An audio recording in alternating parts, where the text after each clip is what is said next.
Well, I didn't write nothing down, so I wanted to be in the actual best. I wanted to be in this moment. So whatever I say is how I'm feeling right now. I choose her to endure at all times. I cheated, but not in the sense that we're accustomed to. See, I merely cheated on your heart and I had an affair with your soul. So Alexis, as we stand here today, we're united as one. I choose her to endure at all times. I cheated. I sincerely apologize for cheating on your heart, but I knew in order to love you unconditionally from the crown of your head to the bottom of your feet, I had become one with your soul. See, I knew that if I fell in love with your soul, that your heart, it would pump. Your blood would then flow, and after your mind, it would follow. But even though I became one with your soul, I am still in love with your heart. Because with every heartbeat and every breath that you take, it gives me life. On average, our heart beats 100,000 times a day. And we naturally breathe at least 22,000 times a day. Baby girl, with you giving me so much life, I'll never have to want for another woman again.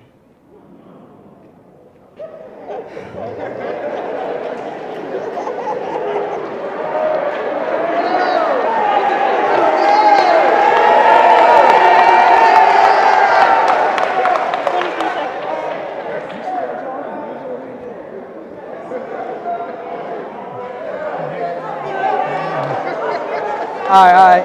What I'm about to say next is the only reassurance I will ever give you on this subject right here. Even when your body changes, I'm still going to love you unconditionally and see you the same. I honestly do not know where this marriage is going to take us, but what I do know is it's not necessarily my job to lead you, but it's more so my job to make sure we cross the finish line together. That's why I promise to walk with you every step of the way. From this day forward, I do not want you known as AJ's wife, but I want you known first as Alexis, followed by AJ's wife. See, the footprints that you're going to make in the sand in this marriage, they will not be behind me, but instead they will be beside me. Because honestly, the last thing I want is for you to live in my shadow. Because I understand that you, Alexis, you have your own identity, you have your own goals, and you have your own aspirations. And I promise to push you to your full potential. For every height that you feel that you can't reach, I promise to elevate you until you are able to wrap both arms around them. This marriage, it is and it will be a 50-50 marriage. And I know to the outside world I'll be known as the head, but for me, their opinions don't matter because I know the head can't move nor function without his neck.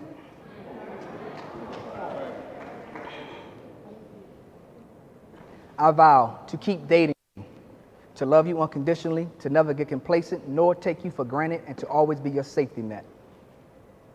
Thank you. Thank you for shooting your shot first when God called you to be my better half. It is because of you that we are standing here today, pouring our hearts out to each other with your thirsty ass.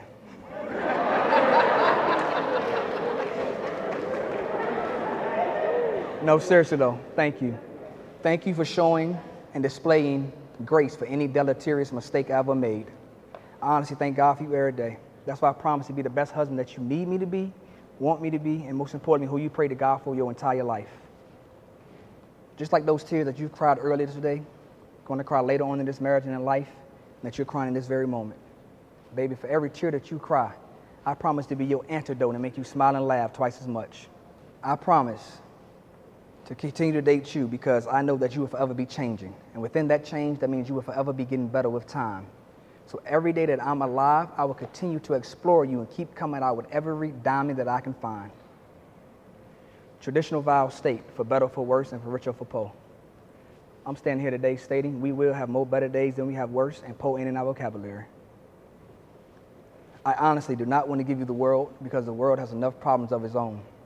So instead, I'd rather just give you all of me and continue to give you all of me and keep giving you all of me until I'm able to capture your mind while straddling your soul until your spirit overflows and radiates through your skin.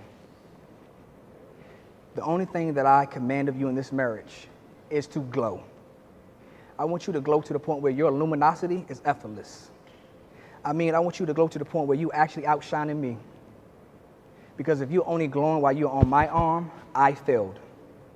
I want you to glow to the point where the aura of your rays speaks volumes before you even introduce yourself in any room. I know that with everything that you've been through in life at an early age, you deserve to glow while standing on your own too, without me. Listen, you don't need me. You got it. Believe in yourself. Put yourself first in this marriage. I'm good. Because the last thing I want is for you to get so caught up in trying to be Mrs. Jones that you lose your peace of mind in being Alexis. I just glow, glow, glow, glow.